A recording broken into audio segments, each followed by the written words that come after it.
welcome to Moms in Paradise, where we swap stories, drinks, share laughs, and remind ourselves that paradise isn't a place, it's a mindset. I'm Glenda. I'm Sharika. I'm Najila. I'm Georgette. And welcome to Moms in Paradise podcast.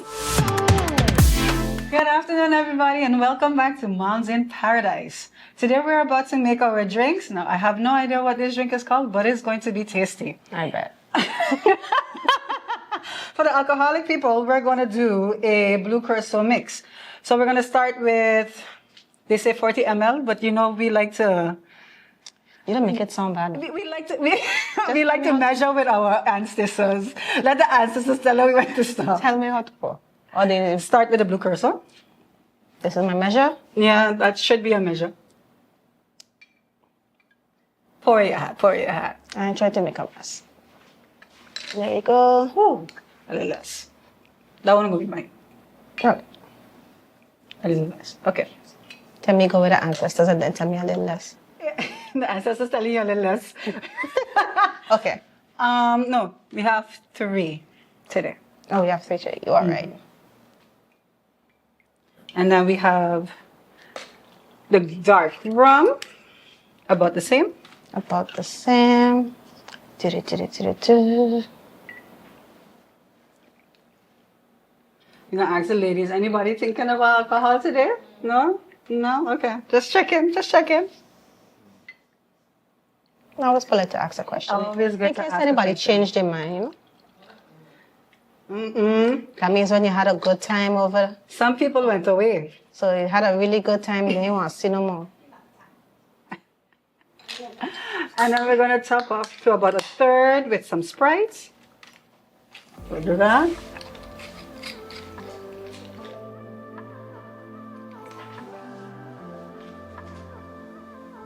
We have straws? Yes, we do. I don't have straws today, unfortunately. Can one of the ladies pass me a Sprite, please?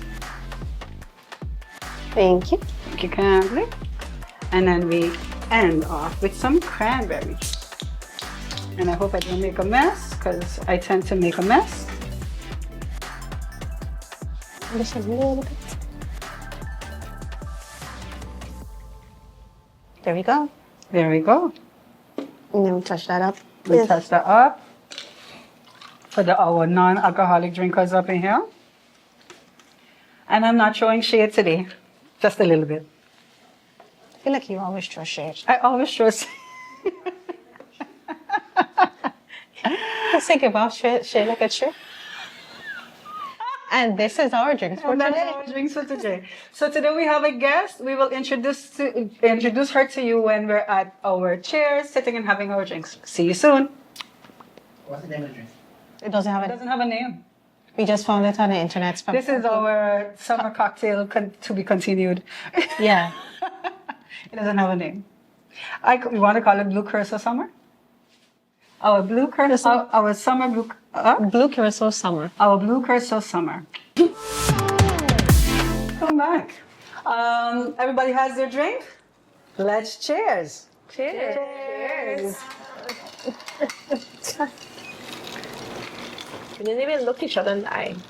Bad sex. So as you can see, we have a special guest today. We want to thank you for coming and joining us. This is Miss Stephanie Hassett. She is a developmental child psychologist. We have worked together in the past. We worked together today, and we are very happy to have you here. Thanks for having me. Yeah. Welcome. I hope you enjoy your drink. All right, so ladies, as you know, I brought this topic up.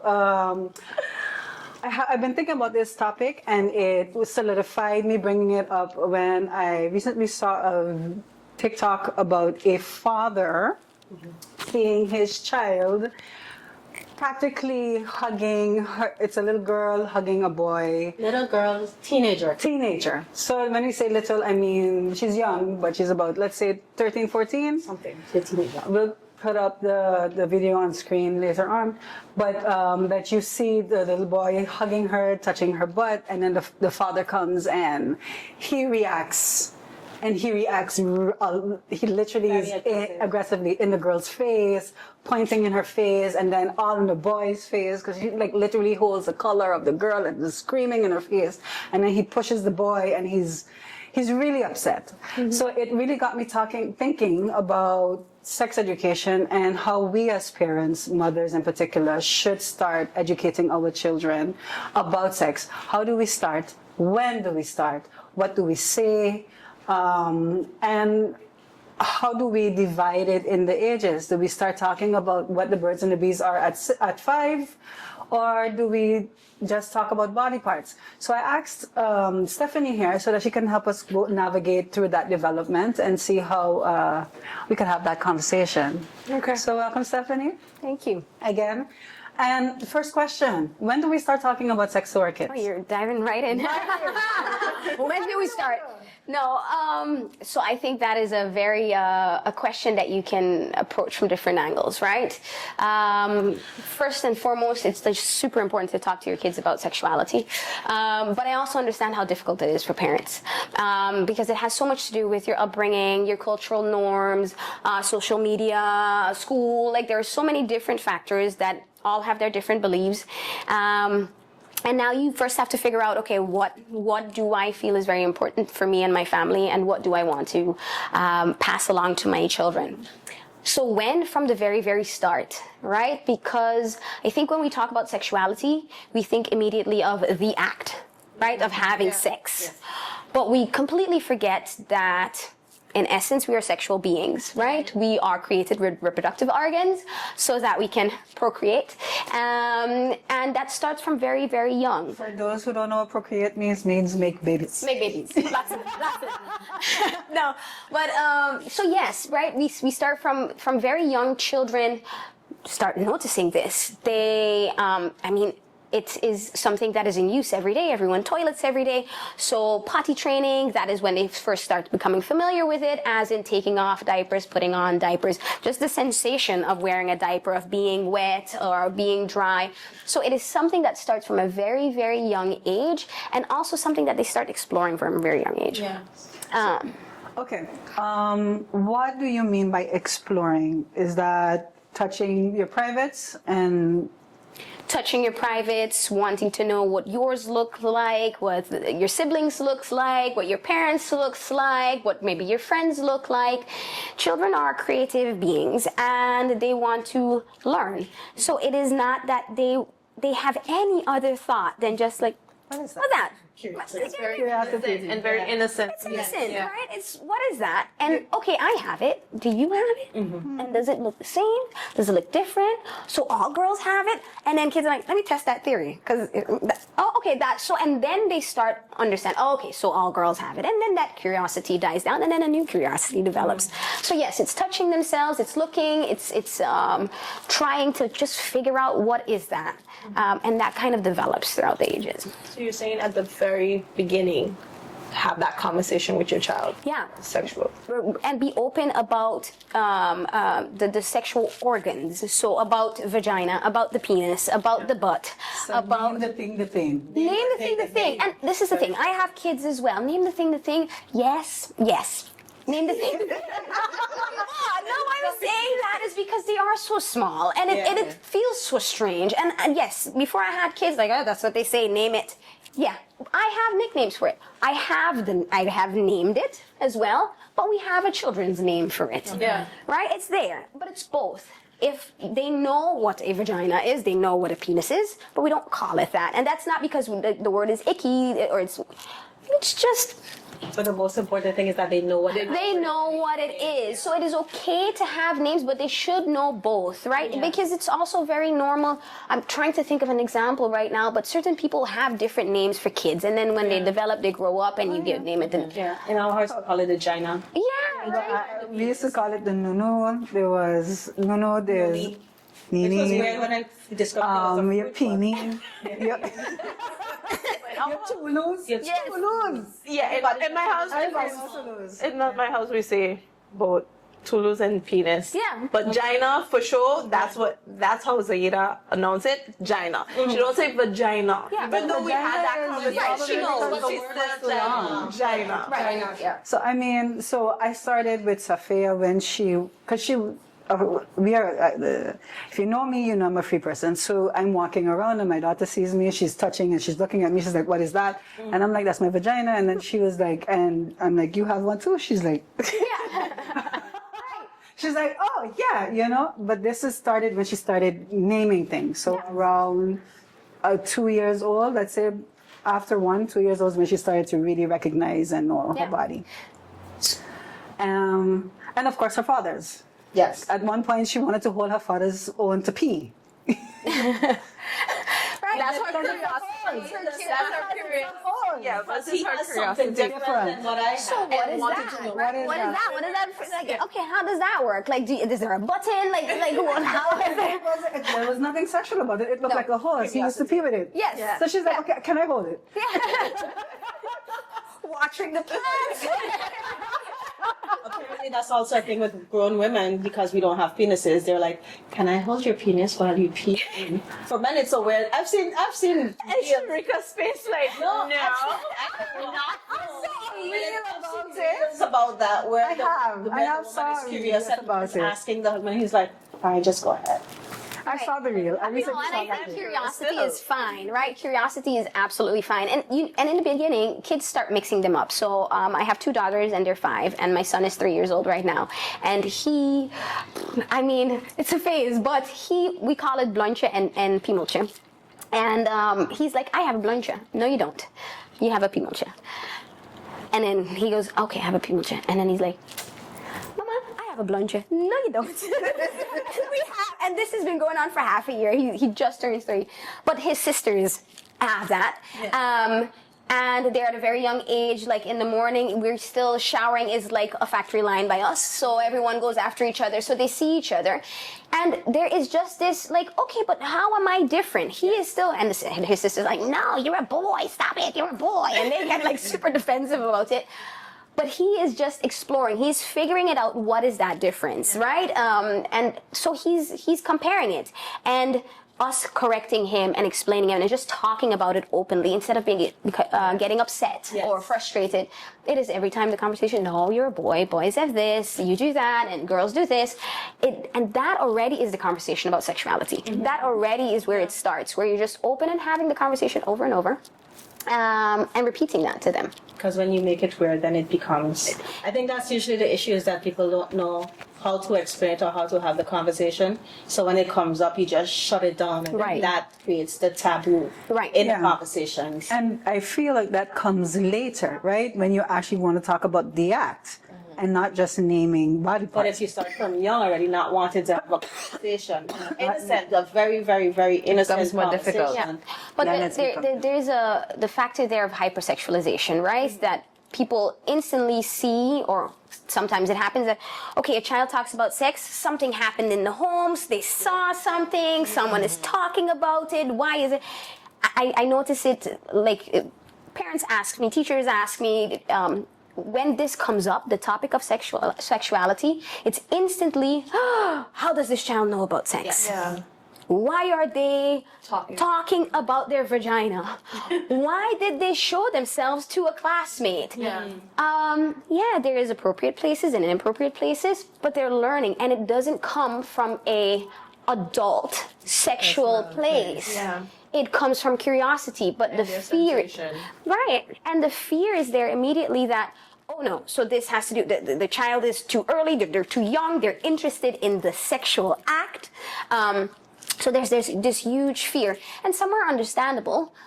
People are afraid, right? And yeah, I mean, fairly so. Things do happen to our younger children sometimes. People want to be vigilant about these things, but it's not always the case. And most of the time, kids go through these innocent sexual experiences, like exposing themselves to someone else or seeing someone else's body parts or asking to expose themselves, and it comes from a healthy, curious place of, hey, I need to learn about this too. This is my body, right? Yeah. We teach them about their body, so they need to know about their body and how it functions. it's a healthy, natural. It's a thing that just happened. It's like a Because healthy you're curiosity. learning about the world, so you're naturally Yeah. curious about Yeah. yourself. So this is also very interesting how sometimes in boys it's more accepted than in girls. Yeah. So when boys play with their to lose a penis, right? It is like boys do that. Boys go through this phase. Girls do it too. Yeah. But Had that experience. But it's almost not allowed, and it's not spoken about as much. But girls touch themselves; they have that sensation just like boys from a very young age. It's functional. We want it to be functional, right? But they're doing that out of curiosity. But it's girls and boys go through this phase, and it's very normal. And I'm glad that you mentioned that because, like I said, I had that experience with my youngest. I didn't have it with my eldest. So when it came across and the teacher was telling me, like, she touched herself, she was there, it was like, it came to me like, oh my God, something is wrong at home in this. And I'm just in my head, I'm like, it's only girls at home. We're not doing anything others to normal things, you know. When I say normal, you know, you're naked in front of your child. She sees your stuff. Her sister's naked. Everybody. It's all girls. So it was like, yeah, but she shouldn't do that. Maybe you need to have a check. And then I was like, wait a minute. And then now as a parent, I'm just like, is something wrong with my child? Do I have to look further for this? And it gave you a certain fear until I actually started talking to other parents who was like, you know, it happened to me. It's a normal thing. Again, second child didn't have the experience with the first child. So for me, it was also like, especially as someone is coming to you and they're telling you like, hey, this is abnormal and stuff like that. And then when you have that conversation and someone is like, no, it's a normal part of life. This is it. And now my explanation now with her would have been, you know, it's better now because now I'm like, you can, if that's your sensation, that's what you feel. However, there are certain places that you can't do it. Exactly. And where you shouldn't do it. You shouldn't do it in front of public people. I would like that you not touch yourself, but if that's what you want to do and because it's a comfort for them. It's comfort. Because my nephews used to do it too. They will whip it out. Yeah. Because not touching it. But that was their comfort. Right. Yeah. And you couldn't just tell the child, no, don't do that. Because it's wrong. Because then no, you're telling them, hold back your feelings. Cover it up because society doesn't want you to do it and it shouldn't be done like that. Right. And kids that learn that develop into children that are afraid of their own bodies and that it's like you can't touch, you cannot feel that natural sensation because no, that's bad. Like I've been told that's bad. That's not what you're supposed to do. But exactly, it is about talking about it. Hey, I noticed, and asking a question, how does it feel when you do that? And often kids say, that feels good. And they don't know, like it's just good. Like, okay, well it feels good. That's correct, and that can happen, you know, in your own room or not where there's people around, or it's not nice. But also, same as that we're in hygiene and we tell our children don't put your hands in your mouth constantly, right? Remember, you can get UTIs, and you break that down in small children talk or whatever age they are. So your hands have to be clean, be careful. So you bring it from a perspective of placing it into a framework that works for them rather than punishing them or saying, no, you cannot, or this is bad, or this is you. And it depends on every child, how that goes. So we bring that up, and very religious people, and we're talking with extreme religious people, believe that touching yourself is a sin. It's unclean. It's unclean and very unnatural. But before we go back to, so I would like to continue that conversation when we come back from topping up our drinks, and we'll be back with you shortly.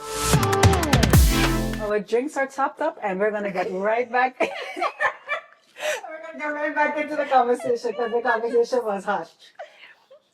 Because that just scared me. I swear. All right. So, Steph, what I was talking about is those really religious parents. They take things a little too far when it comes to not accepting the idea that their child would be wanting to explore.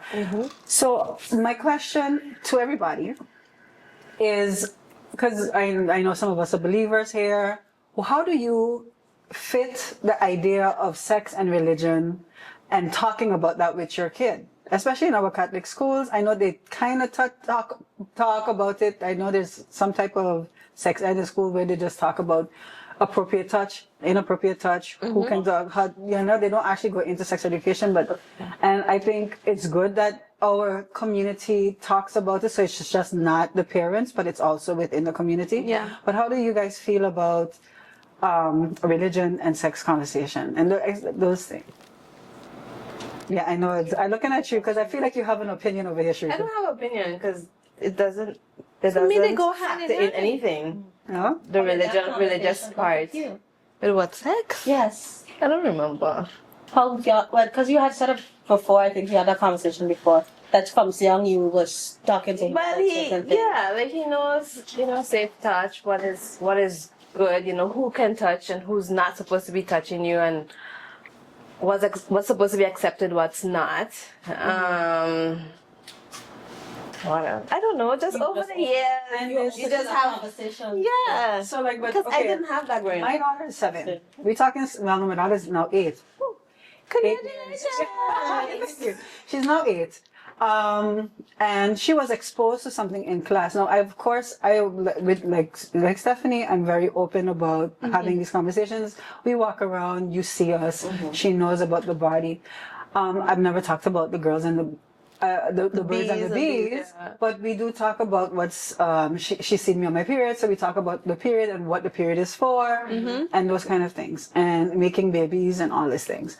But she had there was an incident at school where there was an inappropriate touch from a boy to her, and I was like completely thrown by it, because when I brought it up at school, it was like no. And they were about to go and almost put the boy through the ringer, but I was like, the boy is also exploring. Yeah. He's also, I think he was 6 at the time, trying to figure out, and he probably saw or heard something, there was an appropriate touch. So we talked about it, and when I was like at school, like, don't kill the boy, just have a conversation with him. She was like, yeah, no, but we have to talk about this, and we have to bring it to the parents. And like, yes, talk to the parents, but have a conversation. Yes. Don't ostracize the boy for it. Yeah. So, but I struggle with the idea of when to continue this conversation, or if I should wait for her curiosity to spike, or do I start feeding more information in now? I don't know. That just remind me. Yeah, Sharika, go ahead. I think he was like 4, 5. Get a phone call from the school. Yeah, there was an incident in the school. Was the incident? Some girl pulled him in the bathroom and pulled down his pants. Oh. I can't remember what. It was something on the. I was like, oh, okay. So then we had a whole meeting with us, not the students, so the parents. And then they were like, they don't know where it come from. Da, da, da, da. My child wasn't traumatized or anything, so I was just okay with that. Yes, he's fine. So it's just to go back to what you were saying. They make it a bigger thing. Then it might need to. Yeah, and then they wanted to figure out where the child get this from. And, right. and I'm like, And I think that is the most harmful question. yeah. Where is this coming from? Who is there to blame? I feel what you're saying, often the conversation is who did it, which child started or instigated it, and that child has to be watched closely now, rather than, hey, this happened, this is an opportunity to educate. Yeah. Have a conversation.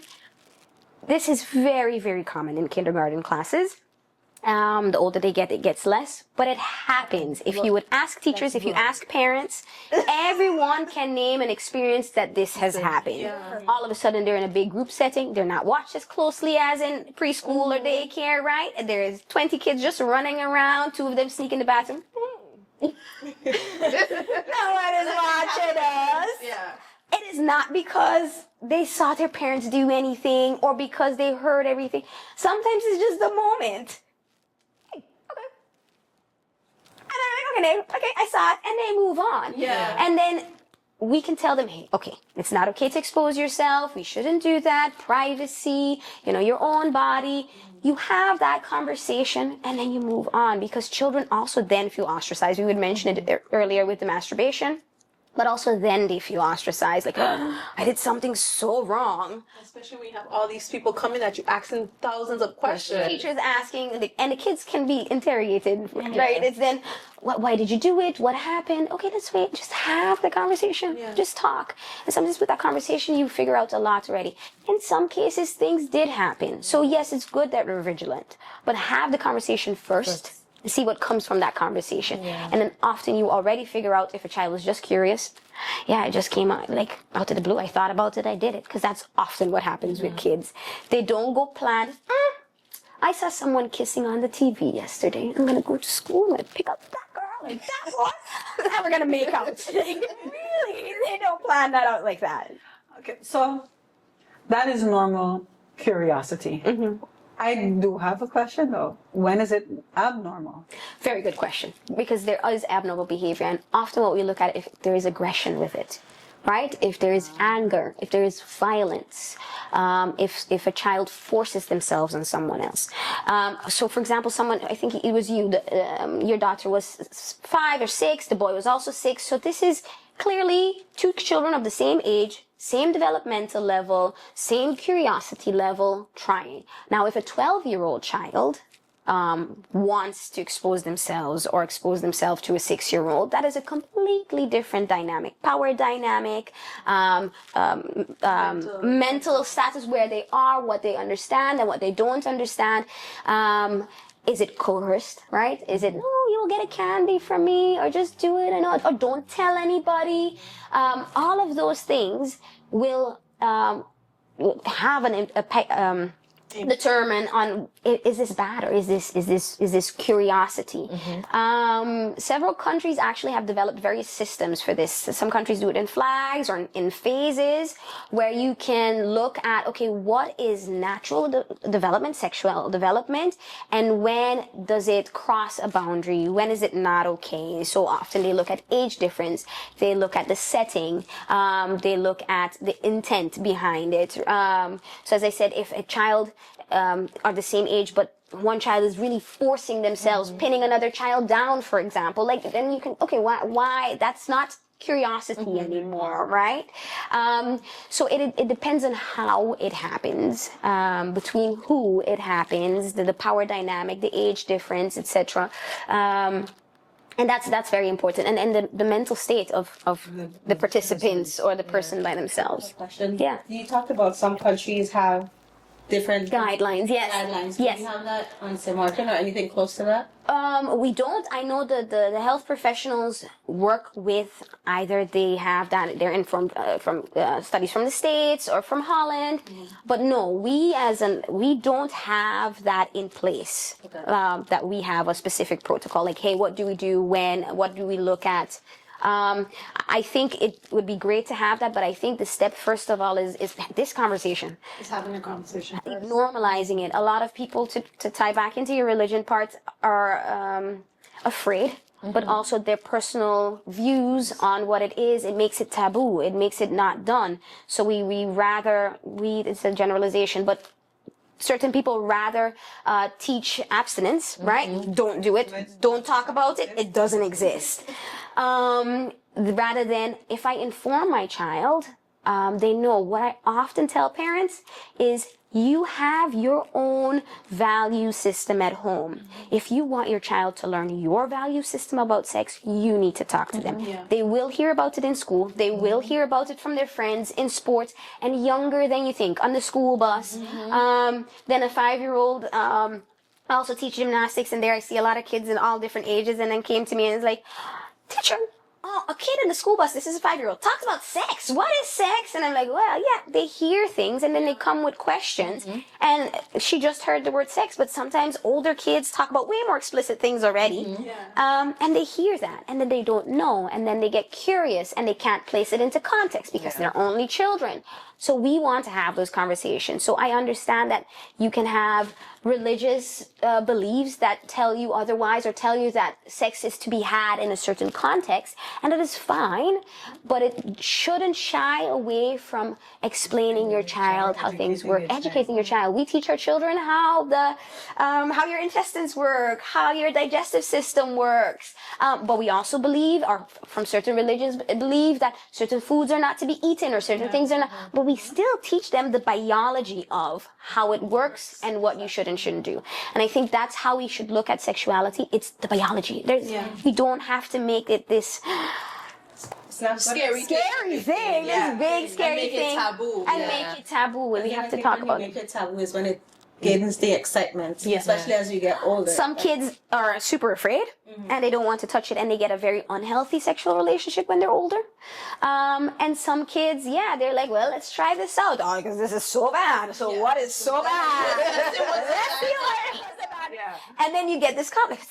This is not bad. This feels good. Because kids feel it. Like from young, the reason why they touch themselves is because it feels good. So the sensation is there. So why are we telling them something contradicting? When I'm hungry, eating feels good because my body needs it. It's a natural bodily function. So that touching, it feels good because it's a natural bodily function and nothing else other than that.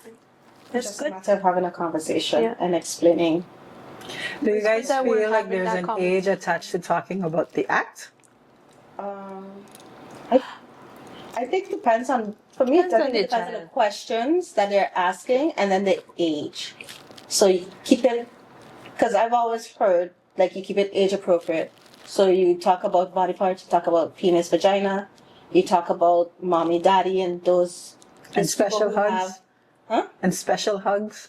It's what special hugs though. The special hug, you're right. Special hug is how you get the baby. Yeah. Yeah. I haven't gotten that far. But I I'm still figuring that part out. I'm trying to figure out when do I talk about special hugs. Right. And so my kids I have 2 daughters, absolutely a world of difference. Like they're completely different. One is like, couldn't care less about what's going on. And the other one's like, oh, what was that? Okay, how does that work? So she's asking me everything about babies and how babies are born and how, so I try to really measure the information that I give. So I try to not give too much, but I try to satisfy her question though. And her curiosity that, okay, I'm going to give you something. At a certain point, my daughter came and I had told her about how I carried them in my stomach and how they grew from a little baby to bigger and bigger and bigger. And then they were born. And at a certain point, she said, I'm only your child. I'm not Papa's child. I'm like, what do you mean? She's like, I didn't grow in his belly. And I said, well, he had you first. And she's like, huh? I said, well, just like the plants. And coincidentally, they were learning about plants and seeds and how they grow in the soil and water. And I said, so Papa has the seeds and I have the egg and I carry you, right? And at that point, she was fine with that. I didn't have to tell her anything. She's like, okay, seed, soil, okay, egg. Oh, okay, something grows. I learned this in school. So that made sense to her. Yeah. She's been asking me more. And I've been every time trying to measure what she hasn't come to the part yet, but I feel it's going to happen within this year where she's like, okay, seed, egg. How does it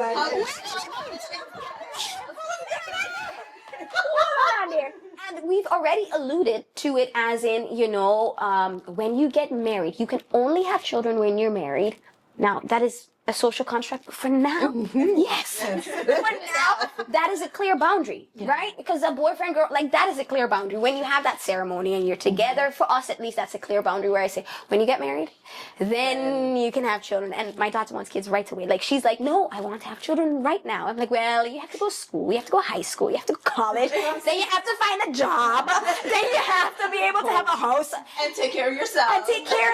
So I keep trying to tell her, like, there's phases in life. And that part is normal, but it belongs to that phase. And you're not in that phase yet. But yes, she's going to start asking more and more and more. And it's because then she know Auntie Safia mommy, and Safia mommy don't have a daddy. Right. And they will ask. And I don't have a husband. Because they had a classmate that had 2 mothers. Okay. Ooh. Yeah. And I said, well, that's possible too. And then they said, but you told me mamas and papas can get babies, not mamas and mamas. And I said, right. And that one, I I still had to pause there, but I said, but it's possible as well, right? Because that sometimes, and she was okay with that. Sometimes it's also difficult. I didn't want to go into, well, I told her, yes, you need a mama and a papa to have babies. But that doesn't mean that two mamas can't have children and raise that child. We talked a little bit about adoption, but I also didn't want to go too much into it because I don't know how that happened. And that is their business. And at this point, it's too complicated to explain all of that. But it's definitely possible and it's definitely okay. Yeah. Because I've had my daughter ask, because most of our friends that it's a mom and dad, so she knows the mom and dad structure. But she was like, we had a colleague that my husband used to work with, and he was like, but how does he have kids, but he don't have a mommy? Where's their mommy? It's like, well, he has the children, but his mom, he's not together with the mommy. It's like, okay. Then it was someone else. Oh, one of her friends, the mom and dad were married. They got divorced. The mom recently remarried. So, okay, so what is he now to her? Yeah. That's his stepfather. That's their stepfather. That's her stepfather. But then is her mommy the stepmommy? No. Because the mommy, they were together, and then they're not together anymore. And then she married this man, so now he's the stepfather. She's not the stepmother. Then I had to use another friend. Okay, this friend, mommy, has her, but she's not together with the daddy, right?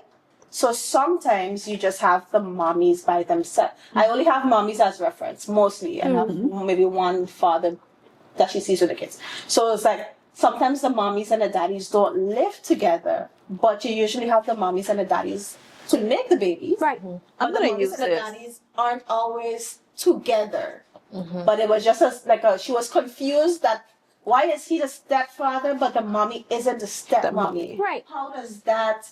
But I got to a point and I was like, does it make? I don't remember what explanation I used. I was just like, does it make sense? No. She was like, yes. Whenever I get that question, I'm gonna use this explanation.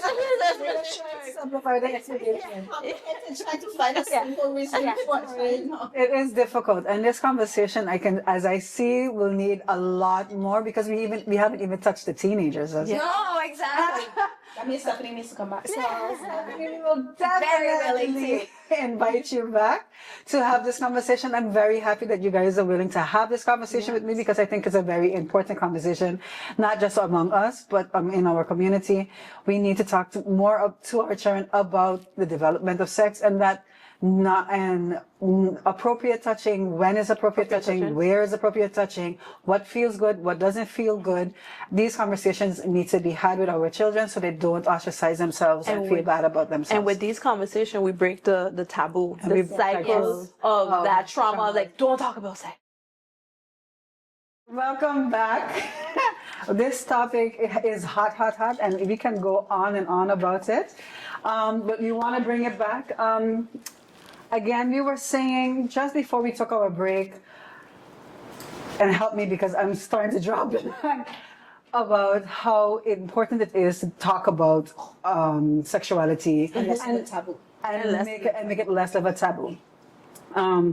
You were saying something very interesting. Like, for me, my daughter is at that stage now where she is, as you know, I'm very open about these topics and I give things a name, but I can't talk about the word penis because penises are gross. Like, I don't want it. She's like, the P, somebody, she was talking about, she's like, the P word. I'm like, do you mean penis? She's like, no, don't say penis. And I'm like, it's the name though, baby.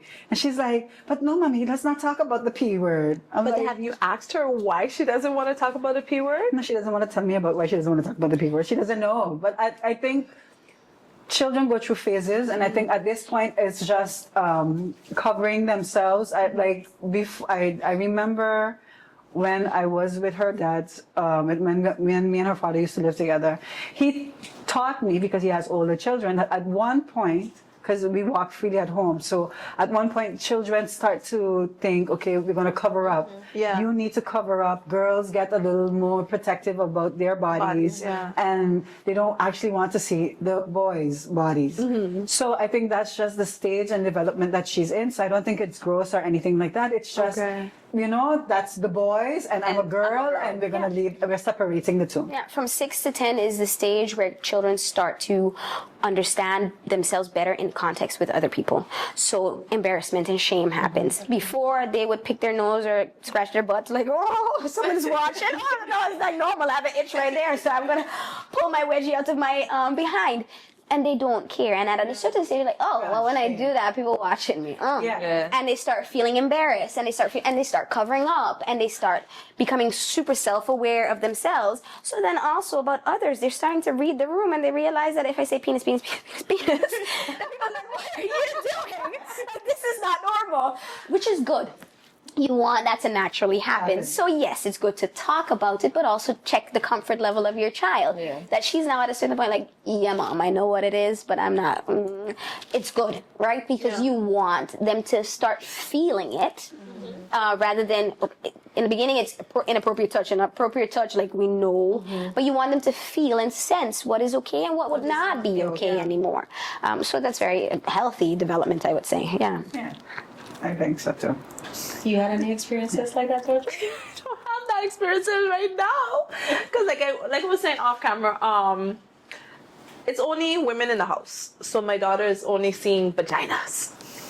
Like she said, vaginas. The vagina is there.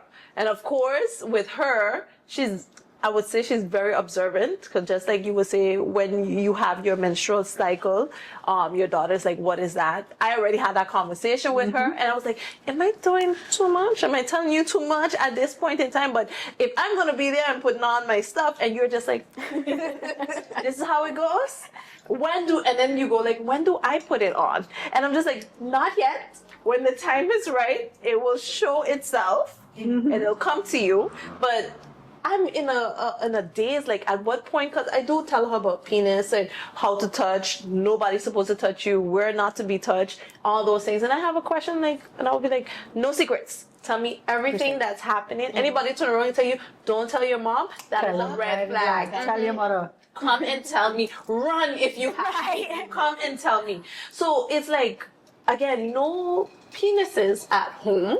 So how do I slide that in? Because she knows what a penis is. That I say what a penis is, but does she know what it looks like? Yeah. Because there's going to be the curiosity about Yes. Yeah. And so there are great books. Like, we do not have to invent the wheel. There are great books out there. At every level, you have books about sexuality from the age of 2 up to teenage years that really give you the explanation, and they show you appropriate pictures. And this is something you have to sometimes, like, they're less accessible here on the island. I've realized I'm in the stage and I'm looking for books, but there are books, and sometimes you would want to just flip through the pages because something fits your family and doesn't fit another family. But often these images are cartoons, so you don't have to actually show a penis, but you can show a picture of, a representation of, and when it's time and they go to first form or second form, where I believe that they do get sex ed, and they do get shown the actual pictures, it's also a little bit more age appropriate at that time to see an actual penis than 8, 9, 10. But on the other hand, it's good for them to know, so that it's not out of the blue, right, at the moment that it is. And I wanted to go into what you said about periods, right? Because I believe you said your daughter is 8? No, she's 6. Oh, she's 6. Oh, but still, your daughter is 8. But still, because periods vary, right, when they start. Some girls start having their period at 8 or 9, and others 14, 15. Right, no, but so it is very scary for a child to start bleeding and have no clue. Children think, I'm dying. And who do I go to? I was 9 when I had my period. I remember. And you thought you were dying too, right? No, my mother. conversation already? My mother, I don't know what I was really developed. I had a huge butt and started getting breast when I was at around 7, 8 years old already. So my mother looked at me at one point when I was 8, and she was like, you're going to get your period soon. So she talked about it, but she said it, and God knows, I don't remember. She talked about it. She said that you're going to get your period soon, and I was like, oh, okay. And I always had older friends. So my best friend was 2 years older than me, and she already started to see her period. And she happened to be there when I got my period. I turned 9, and I think maybe 2 weeks later I got my period. It's ridiculous. And my best friend came in, and she started screaming to my mom, "I've been nervous! Now she don't get her red flag!" So it was like a whole thing, and then we discussed it and we talked about it. But I got my period really young. But you had a good experience. I thought I was dying. And I didn't think I also was thought- that. Because I came from a West Indian background, and they feel like talking about these things along with sex was no, You this is nothing. And then when I had and I seen the blood, I'm just like, I'm dying, I'm going to die, and this and that. And then you're scared, you don't know what to do, you're hiding and everything. And then my aunt came in, and there's like blood everywhere. She's like, oh, you're having your womanhood. And you're like, what is that? No one told me that womanhood was this messy. And I'm so happy that it happened at home. And after the explanation, it was like, a little sigh of relief because now I'm not dying. Right.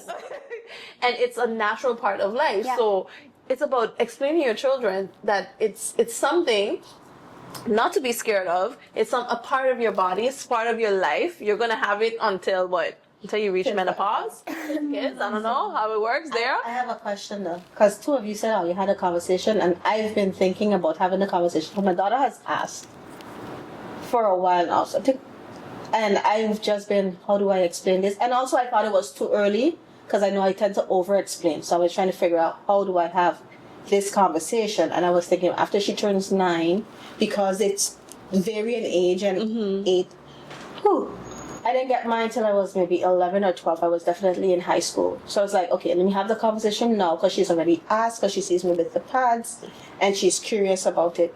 How did y'all have that conversation? Because I'm looking for tips, because I don't know how to have the conversation. Don't look at you. Yeah, boy. But you still have to talk to him so he knows how natural it is. When he takes his girlfriend with he it, knows that. I just now I'm like, mommy have like you know what the period is. So I'll be like, this is how it's gonna be when you have a girlfriend. You have to be nice. You have to rub her back. You have to do- Exactly, yeah. Teach him. You gotta know. I was gonna buy a book. So- I see they have different books. Listen, They have different books. when I got my period at 12, I was given the dictionary and I was told, look it up. Wow. Special upgrade. Right. I was just laying down in pain. I had some heavy cramps. Oh. But I thought I had to use the toilet. Yeah. I just laid down and I just like, my belly's hotted. Like, what going on? My belly hotted. And I got up to go to the bathroom because I thought I had to use the bathroom. And all of a sudden there's blood. And I call out, Mommy. And Mommy come and see. And luckily my sister had some pads and I had pads. And I don't remember if there was a conversation. I just know I wash off in Dettol water. That's all. Dettol is clean up.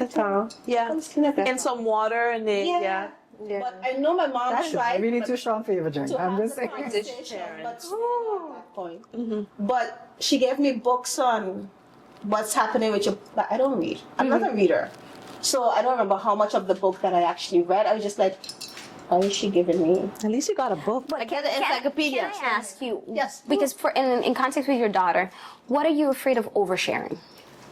That I talk longer than she piques her interest. So I explain it too much, and it's gone past her interest level. Then so it's I'm gone like, past her age interest level. appropriate. You'll bring No, it back no, again. Age appropriate. So she, Yeah. if she asks me a question, I'll explain it, and I might want to make sure she has all the information. I rather give her there. more information than less information. Right. Over information, but then after a while, I'm afraid she tunes out. And she will. Because I've spoken. Yeah, and you would repeat the conversation again. Yes, I will. Yeah. Because I think what you're seeing, that's why I'm tying it. I think a lot of parents are afraid of oversharing. Oh, I'm gonna say too much.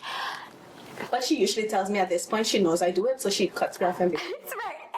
And really oversharing, like with giving too much information. Is there really too much information to be giving? What is so harmful if your child, for example, already knows that you get your period because you can make children or because the penis enters the vagina? If you place it in context, right? You say, okay, that is what happens, because some kids will ask, okay, I'm having a period. You say, now I can make babies. What does that mean? How does that work? And they would want to hear the whole story.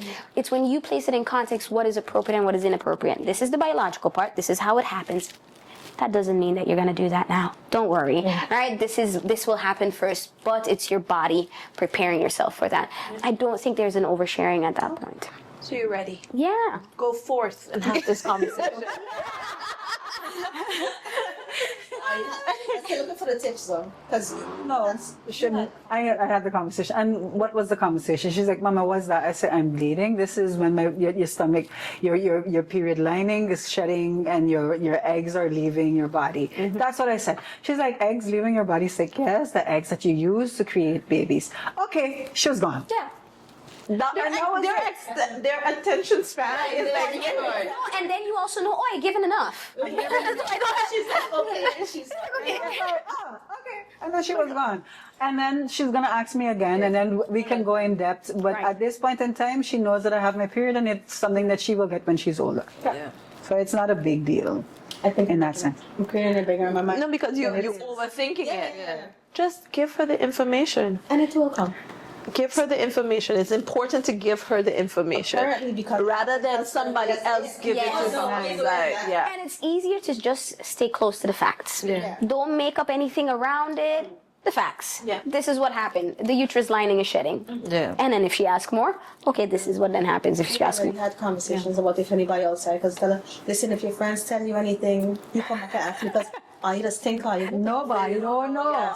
So No, but it's very important that you have that happens, yes. conversation because, like, with And my if we open, and I think the crux of this conversation is that we feel and we understand that if we talk about it, then the children can come back and talk to Yes. us about Exactly. everything. Yes. exactly. So you don't, even if you overshare, it's better to talk to your children to make the lines of communication open so that when they are comfortable, they can come and tell you, Mama, this happened in school, Yes. that happened in school, that they feel that you're on their side, Yeah. that you're not judging them, and that they are safe with their parents. Yeah. that conversation, yep. good ones. So I feel like this conversation can continue forever. And ever and go on. So we're going to wrap it up now, and we're going to bring Stephanie back and maybe somebody else later on to talk about the teenagers, because I think that is important. How do we Yes. talk to our teenagers about sex and how? And before we wrap up, we should also ask those who have questions to reach out to Yes. us on our And how socials. did you reach out to us?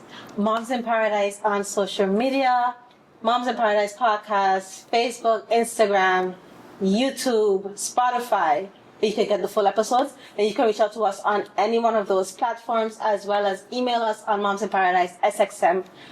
momsinparadisesxm@gmail.com. Let us know your stories. Yeah. Please share your mom stories with us. Please share Any your tips? questions, tips, so that we can share with the rest. We want to build our community, so we want to continue having these so that we can continue having these And if you conversations. want tips on how to have those conversations, I mean, we're not we're professionals because we're moms, but we're not child psychologists and those type of professionals. But we can definitely ask someone. And direct. So ask, because we're going to bring Stephanie back and we'll bring her back soon. So ask all the questions so that we can direct the questions to her. Yeah, you can have questions to ask. And then we have questions to ask. So And thank you to Great Bay Media for providing us With this lovely space, we appreciate and our production, And our production. quality. And of course, if you guys are interested in tip and anything, definitely check out Great Bay Media and email them at greatbaymediastudio@gmail.com to get in contact with Great Bay Media. And because they do great work, as you guys can see, and they're here with us through our very long taping session each and every time that we're here. We're very grateful to them. we're grateful to you guys. And we're also grateful to you, Stephanie, for joining us. We will definitely ask you to come back. It has been super fun. It has been. insightful. Thank and you insightful. guys for having me. Thank you ladies for having me. But this was great. I love it. Anybody has a mom moment to share before we wrap up? Dang it, I had one and I forgot what it was. Yeah? They had any mom moments. We were out country.